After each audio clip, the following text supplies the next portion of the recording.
merch. Niggas, I don't know, the biggest in the world.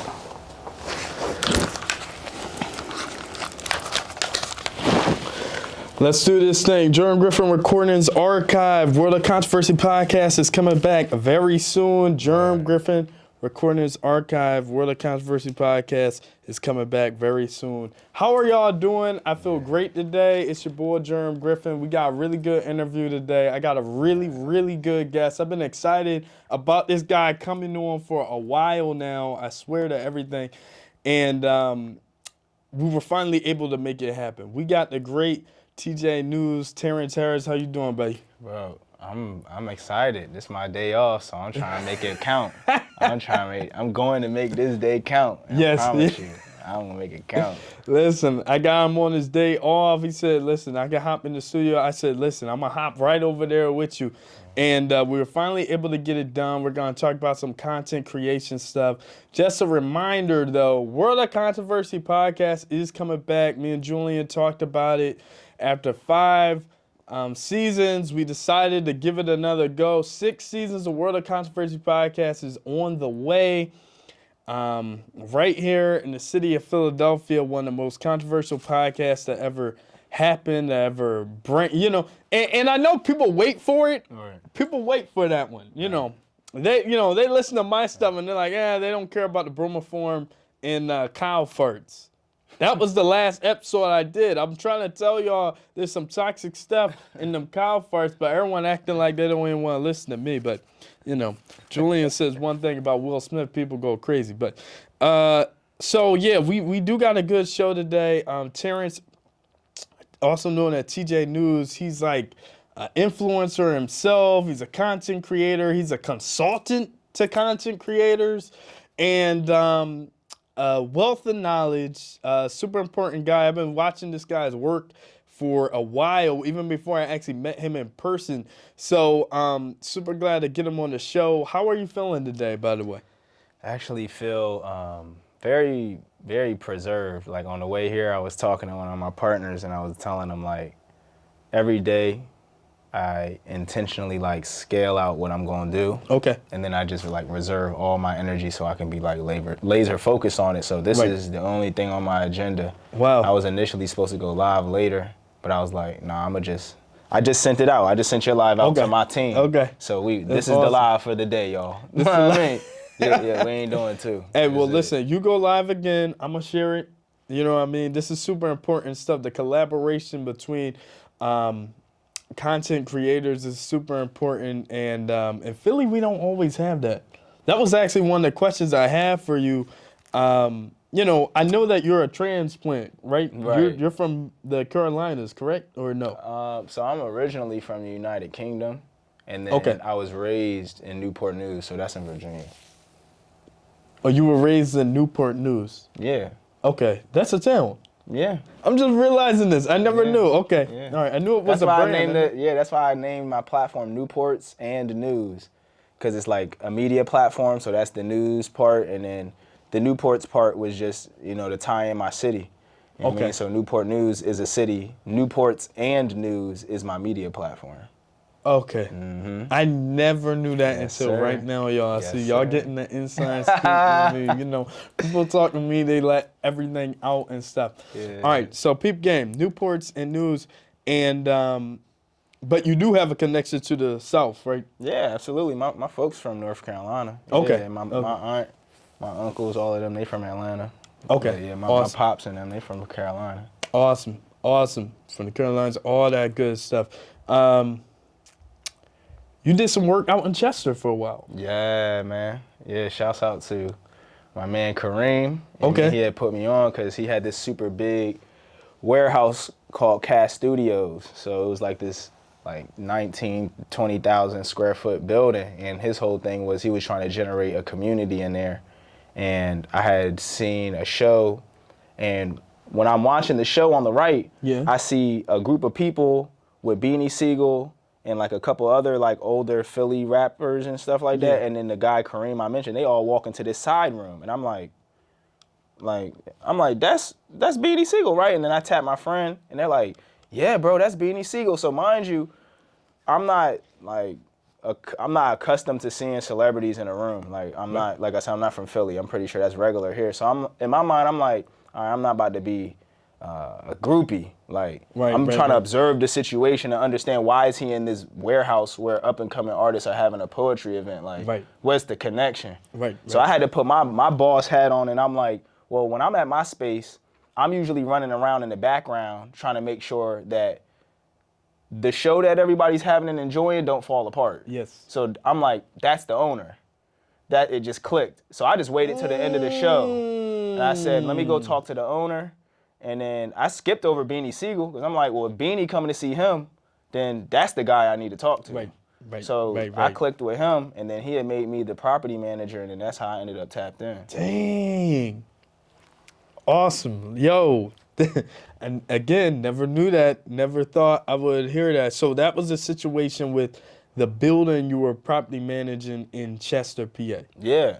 Okay. Yeah, my guy, Kareem owned it, and he wanted me to bring the vibes. Okay. So I just helped him bring through clients, get members, book the space, create a system so that online people could book it. They didn't have to just come straight to the space to book it. Right. That's good stuff. Oh man, listen, we really need that type of stuff in this side of the state, especially in Chester, like really.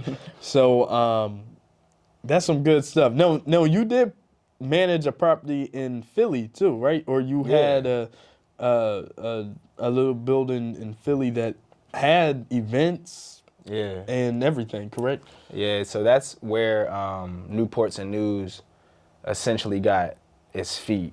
So I initially came to Philadelphia to help my brother Smooth Waffle, that's my friend I went to high school with, monetize his music. So when we got up here and got that accomplished, it ended up giving me some waves in the pool of the Philly creative scene. So people would hit me up frequently, and I didn't want to just keep having people at my house. Because that's what was happening at first. Like, we'll all be linking up at the crib, and then it would be like 3, 4, 5 days a week, I got people at my house. So I didn't want it like that. I was like, I need to get a space. Right. But then when I started renting spaces from people, there were people that weren't from my community or understood what the vision was, so they were always skeptical or questionable about our intentions of using the space. And between that discrepancy and then the amount of money you pay for a 4-hour event is like anywhere from like $400 to $800. I'm like, well, that's almost the monthly occupancy of a commercial space. So I just went and got my own. Wow. And then so once I got the commercial space, that's where I started incubating and housing everything that we was doing. I'm like, this like home base. So that's the South Philly vibe was on. That was just like a home base for the media platform so we could create without no interruptions. Right. Well, listen, I could go on and on about your personal story and life. This is really interesting, but we do have a topic today. What's up? We're going to really dig deep into some content creation and what's going on today in the world of influencerism. Those who create content, the content creator economy. I never heard of this before this week. You know what I mean? The content creator economy, all right? And there's millions of dollars involved in this. There's a whole economy of people. Terrence, they say that there's about 207 million content creators worldwide. Right? No, 207 million worldwide. You know what I mean? That's a lot of people. You know what I mean? That's a lot of people. Obviously, there was one stat I was reading. Now, this may have just been in America. They were saying something about 45 million content creators, and 46% of those, 47% of those refer to themselves as full-time. About 42% of them refer to themselves as part-time. Okay. Now, this is interesting. That means that there's a good amount of people who are involved in content creation, people going fully in, people with the motive of making money and making a living off of it. This is something that has never really happened in this extent ever. The internet's really been around in people's homes since, the 90s? and 90s, early 2000s, and now we can literally have people with just the most simplest of tools, a computer, camera, and mic, and you can create content that you can live off of. You know what I mean? And this is new. This is exciting. This is great. There's pros and there's cons to it. When you got into this space, was it everything that you thought it was going to be? Yeah, when I originally started creating content, it was for other people. A disconnect I was starting to recognize where people weren't seeing how essential it was to what they would like to get accomplished. So for example, I worked with music artists first. Those were the first people I worked with. Right. And a lot of times music artists wanted people to like their music. And I was explaining to them that you have an opportunity to develop a personal relationship with them through content. And that will create a more meaningful relationship when you're trying to deliver that music or anything else for that matter. Right. So that was the beginning of, like you said, like what I started to recognize when I came into content. And then once I started adopting that method for myself, just seeing how impactful I can be showing up in the content, I recognize what you just said. I can make this a lifetime work. I don't have to just, operate off of a trend or because of what platform offers this tools to create the content. Like I can utilize this to further advance my views and my influence on the world. Right. So that was where it became an interest to me personally. But initially it was just a tool that I used to help deliver people to the dream outcome that they desired. Okay. So whether you were a music artist, a culinary vendor, a poet, a dancer, it always would segment me having to get you to come to the studio and make some content. That was always the cornerstone of how I was making it work. That brings me to something I've been thinking about. So you're saying that there were dancers, there were poets, there were people that were active in the real physical realm, this realm right here. Yeah. And before they even got their quote unquote content onto the World Wide Web, they were doing stuff in the physical realm. Absolutely, yeah. Just like humans have been doing for years and years and years. Absolutely. You were the one bringing them into the studio and like, hey, let's put this on the internet. Let's monetize this. Let's make some content off of it. Absolutely. That transition isn't easy for the most people. Absolutely not. Or is it easier?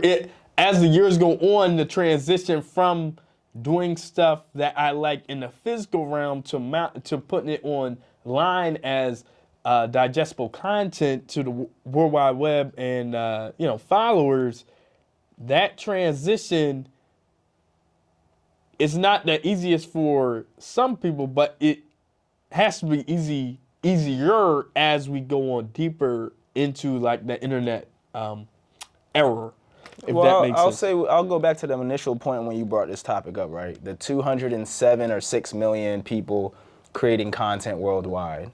So there's not an industry where that many people from every single country consistently compete on a daily basis with an equal opportunity for one thing. So like we want to become a lawyer or an accountant or a doctor, it gets filtered, right? You have to have excellent grades in high school, then you have to get into college, and then based on the pedigree of that college, it puts you in a bracket of how much people want to hire you. And then when you get hired, you still have to perform at a high level before you can become someone that other people study and then can create a practice or even a theory for other people to study. Correct. So this can be 40 years of work before you could even be recognized for doing something as an individual. So content gets you the opportunity to just pop up and do it without any degrees, any schooling, any licenses. You don't need any certifications. So the entry level is super thick.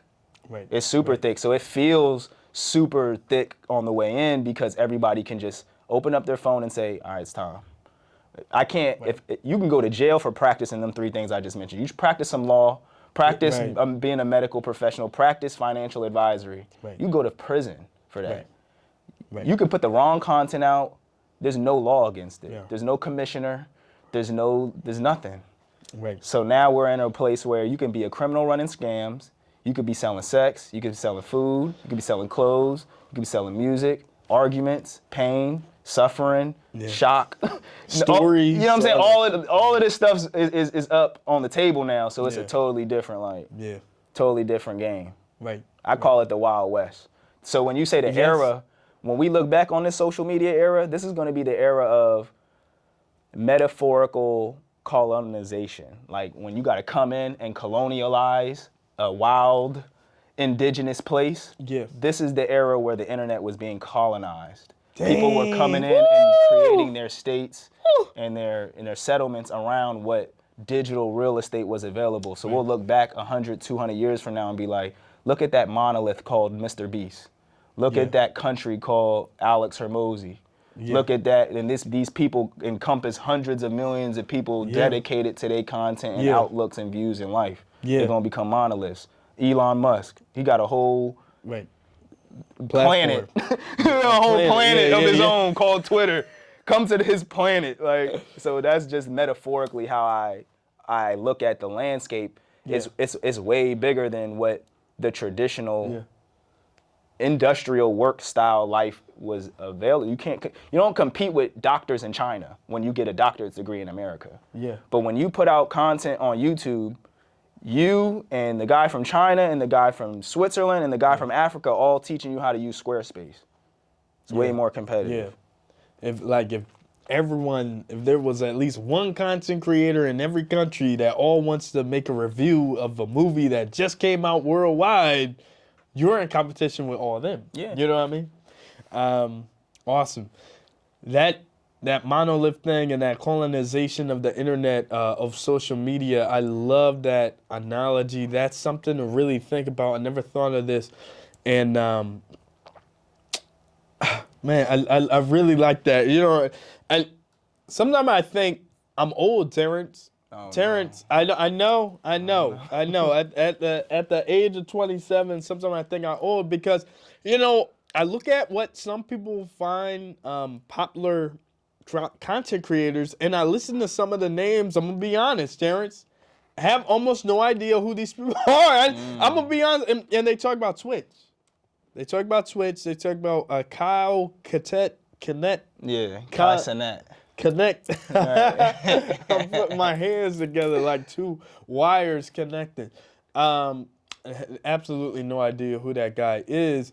And I'm a Twitter guy. I'm not gonna lie. So I'm a Twitter dude, but I did like Tumblr and stuff. Twitter, Tumblr, Instagram, and I'll never delete Facebook.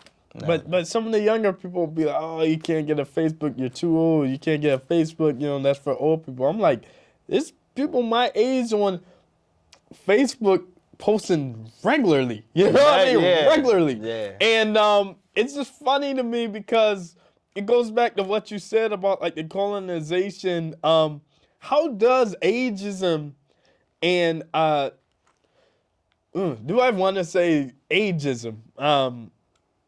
Because maybe it's just a form of capitalism, but ageism is a form. Okay, so how does ageism play a role in like this colonization process of the internet or social media? Like, does age play a factor? I mean, demographics must play some type of factor, so age must, right?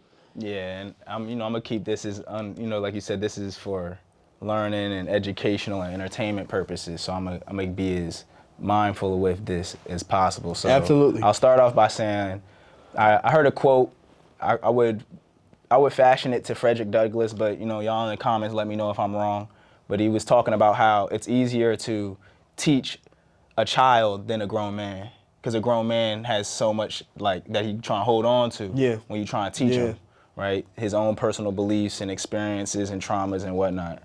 So I think where age kind of comes into play with it mainly is, you brought up a stat, like in America, 87% of children use an iPhone, right? 87% of children use iPhones. Yeah, anyone under the age of 18, they use an iPhone, right?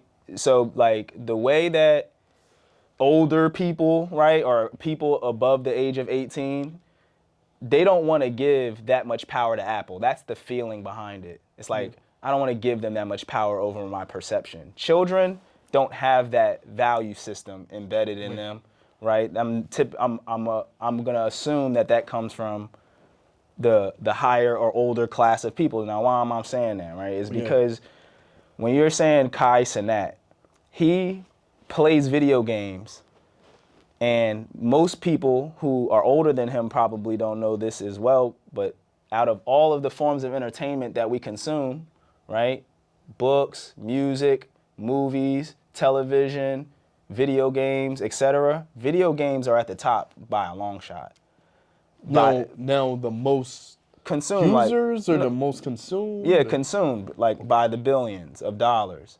So when you look at the video game industry, it crushes the music industry. You could combine the music industry and the book industry and the podcast industry and the video game industry completely flushes it down the toilet. You can add the podcast industry. I know that ain't, But, okay. So, video games all the way up there as in some of the most consumed content being released. And that the video games themselves. Okay. Right? That is a form of content. Okay. Video game is content. Okay, right. Right? Product. Yeah. Out of all these media products, video games, some of the most consumed. Awesome. I wonder about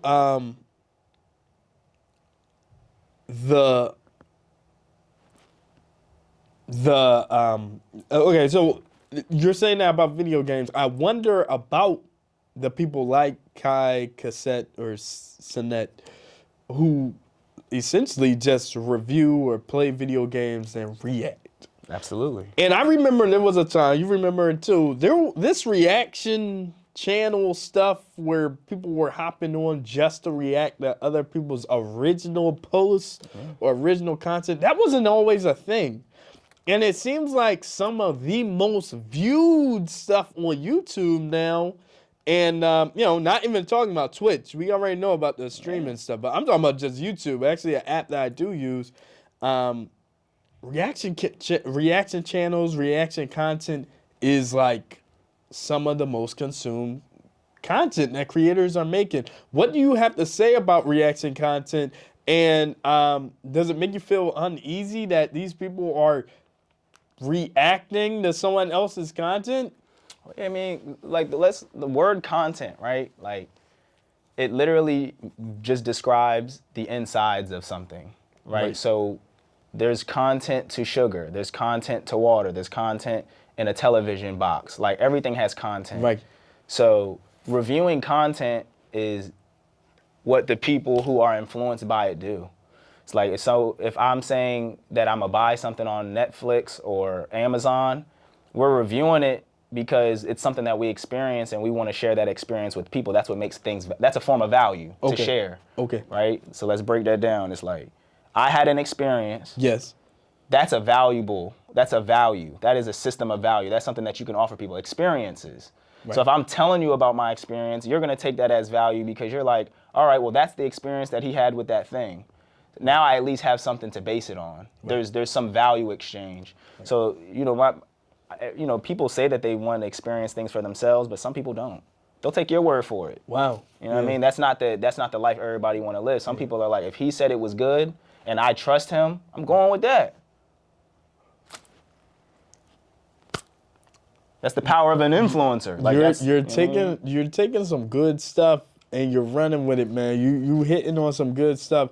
I remember reading an article about mukbangs. What's that? A mukbang is when people hop on like video and they eat a bunch of food. They story time, talk.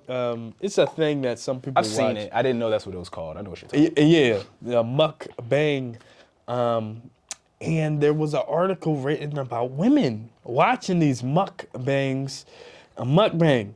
And there's a psychological thing, just like what you're saying. I remember them talking about how women watch this stuff because they don't want to eat all that food, but they definitely still want to get the experience. So they will watch someone eat a bunch of food. And that's really what the mukbang content really is. So, I mean, going back to what you're saying, you might be on to something with that. People do want to get the experience, and that in itself is the value. I like where this conversation going. Listen, right now, I think I'm going to take a break, though, Terrence. You're listening to Germ Griffin Recordings Archive. World of Controversy podcast is coming back. I'm going to take a break. And when we come back, I think I'm going to ask you a little bit about your predictions of AI in content creation. I want to get your, you love that? Yeah, you like it? Awesome. Yeah. So when we get back, we'll talk a little bit of AI. We'll talk some content creation. Don't worry. Germ Griffin Recordings Archive. We'll be right back. Hey, y'all. We're back. Germ Griffin Recordings Archive. I'm back. It's January 2024. You know, I had to start January off with a banger. Right now, we're on break with World of Controversy podcast. World of Controversy podcast will be back. Me and Julian discussed it. It's coming back for season 6. Don't worry. Might not even be at Rec Philly Studios. I don't know. We're in the talks about it. But it will be back. And, you know, the most controversial show on this side of the Mississippi. That's what they tell us anyway. Mm-hmm. It is coming back. I got Terrence in the studio. I know it's hard to believe. I got Terrence finally in the studio. TJ News, TEEJAY News. If you don't follow this guy, I don't know what you're doing. A super important content creator in this city and super important event curator. He's a consultant. He's just be getting it in, and yeah, man, glad to get you on the show finally. I'm the first one of the year. You're the first one. Yeah, that's crazy. Yeah, you're the first one of the year. That's a good job. You're the first one of the year. I'll take it. And, you know, he got to take care of his own content. He got a whole nother camera set up, you know what I mean? This ain't the first time, you know what I mean? People been trying to go live and stuff on my... But anyway... This is a fact, bro. You already know. It's 30 cameras intact, man. Yes. So, before we went to break, I did say I want to hit on some AI. There's been some content creators and some bloggers, people online talking about how AI might change content creation, the creator economy. It might even negatively affect how artists are getting paid online. Now, I want to talk to the expert. I gotta talk to the expert. That's why I got him in the studio. What are you hearing? What is your thoughts about this? Is this even gonna make any type of change, or is it gonna make a big change? I mean, what you think about AI art and on the internet? Yeah, I wanna start off by thanking you for having me up here. I know I didn't thank you in the beginning. I want to thank you for having me up here.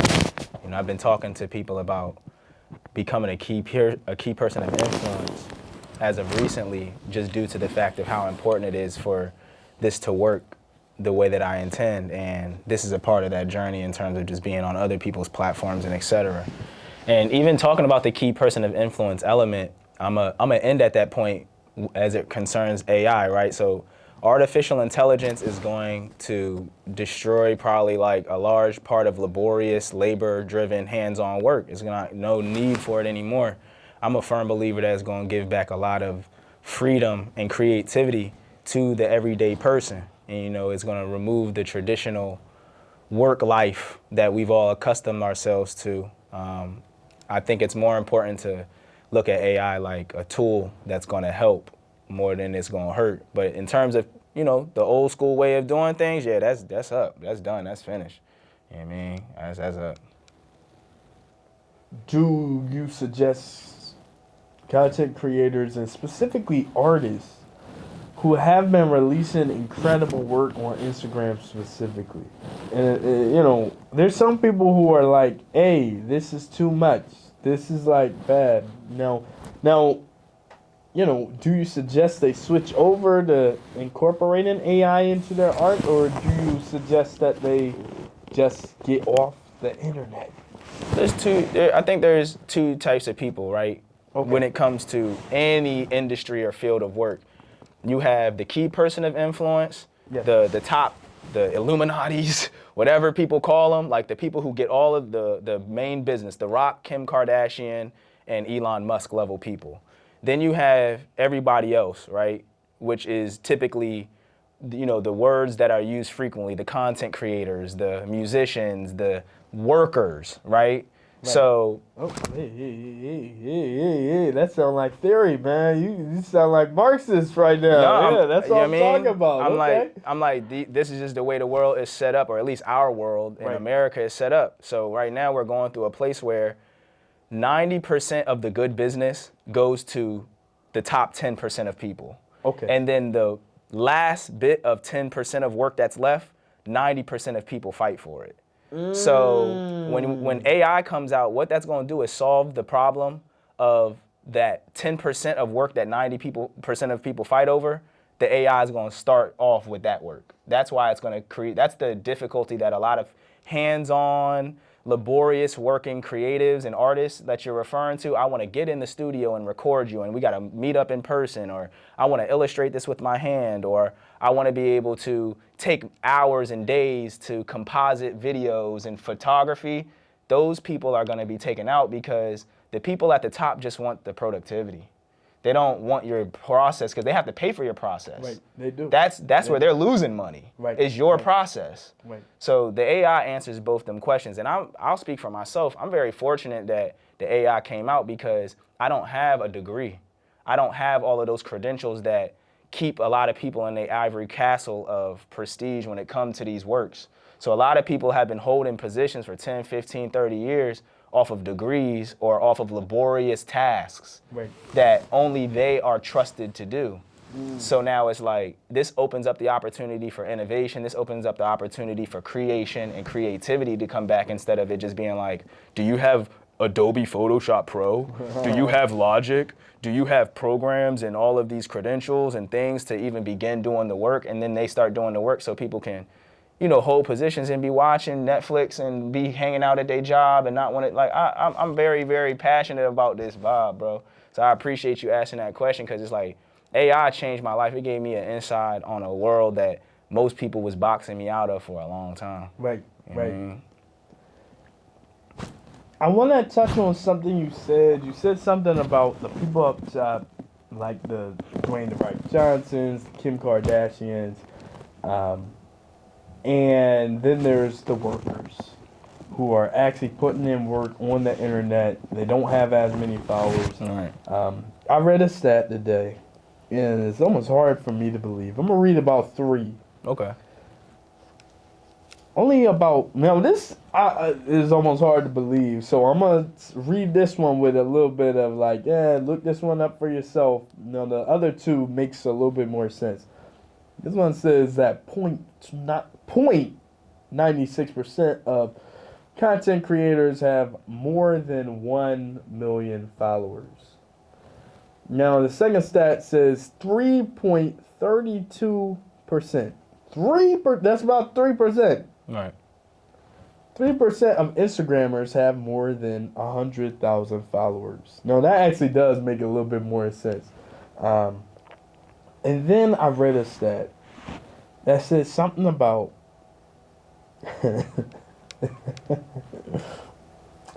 about 44% of content creators have between 5K and 20K followers. Yeah.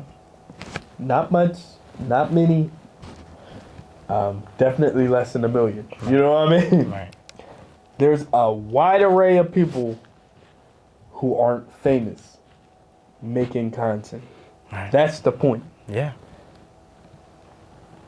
How are we all gonna get a bag if this place is so saturated with people that aren't hot? Yep. That people ain't popping. They're only popping the 5K people? So that's what I mean by the key person of influence is like, they're going to continue to absorb all the work. So when you have to decide who's going to do your work, you're going to go to the person who has all the credentials. You're going to go to the person with all the reviews and all the what? Followers, because they're proven. So if you're not a key person of influence, you're just creating an ecosystem or an economy for other larger conglomerates to come and grab handfuls of money. So when we go on Instagram, right, and we create all this mediocre content, but what does that do? Gives Instagram an opportunity to run advertisements in between all of that mediocre platform content. And then what do they do with that money? They sell that to shareholders and other companies and give them rights to things on the platform that they can make exclusive deals and what we call in the key person of influence level, a pitch, right? Okay. We're pitching real offers. We're pitching our deals. We're pitching our products and programs. So while you're just creating content, these people are selling services. They're signing you up for stuff. They're bringing you a part of a different experience off of the platform. And you're trapped inside of the platform doing all of the nuances of whatever new strategic, I guess, algorithmic pull that they suggest so that you can keep people up there consuming. So you're the worker. You doing the work and other people making the money. Dang, that's how capitalism really works. Yeah. Man, we're making the content, but it's just so the people that own it can pitch it to real buyers. Dang, man. Yeah. TJ, what's the solution to this?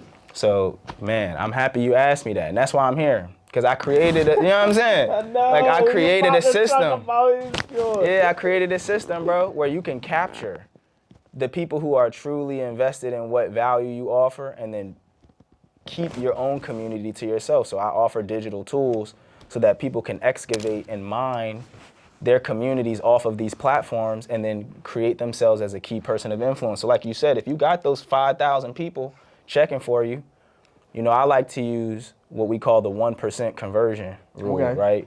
So if we get in 1% of the people that you just mentioned to actually, what we say, take action on what we're offering, 1% of 5,000 is 50 people. So do we want 50 people to stream our music, or do we want 50 people to actually join us on the journey of creating content and developing a platform, right? Because there's a bigger question to ask here. There's a bigger goal to accomplish, because when the Instagram gods come down and look for somebody to pitch their campaign, do you want to show up as one person or 50 people? Right. So that's where we attract a lot of the leverage back, because when you're a monolith like Microsoft, you can't pivot. When you're a monolith like Mr. Beast, you can't pivot. But when you're 50 small content creators with 5,000 followers, now you have 250,000 followers, and you just got into that 3% that you just mentioned. That's how you can sneak in. But the reason that other 3 percentile creators can't just come together is because it looks like sales now. What's The Rock doing with Dwayne Wade? They trying to sell me something. Yeah. What's Kim Kardashian doing with Sprite? They trying to sell me something. Yeah. Well, you can't come off too heavy-handed, right? Because people don't like corporations no more. So when you can create that personal brand experience and somebody can hit you up and you're like, yo, TJ, what you up to? And I'd be like, I work at Whole Foods. That's what you got to lock in on, those relationships, because you can't call Shade Room and say, what y'all doing today? Where y'all going to be at? Yeah. They ain't going to leverage you that information, and if they are, they're going to charge you for it. Right? Come to the meet and greet, 500. Come to this, get your post shared, 300. You know what I mean? So to get invited to their community, it's going to cost money. So you're going to either create your own community with your following, or you're going to pay the entry fee to be, a moment in other people's communities. That's a lot of what's going on right now, right? A lot of people are paying to be at the events. They're paying to be on the platforms to be perceived people of influence, not key people of influence. You know what I mean? So you paying the bills. You paying the bills. You feel me? Yes. When it's like, if you can find yourself, like how we have at this point, we got a platform. Yeah. The point now is to show people with our platform how it can be of service to them. Right. You gotta show them. So what you're doing right now is important. By creating communities, you've interviewed 6 seasons worth of people. So now you can go back and actually talk to those people about the things that they developing, because you actually know things about them. You can collaborate. You can actually create something of meaningful value to their communities and vice versa.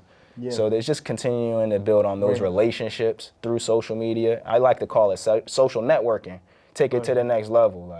Don't just be up there, entertaining yourself and consuming, but take what we would like to call a few moments out of your day to actually extract that value. So that's what we created. It's called the CREATE method. It's an 8-step method. The acronym stands for content for the C, R for reach, and E for engage. So you create the content, you create the reach, and then you engage with the people, and then you use the 8-step system to bring them home. to a community, and that's the solution that I've walked with this year. Create. That's some good stuff. Man, so there, you gotta have a plan. You gotta create. Hey, have you ever watched Bel Air?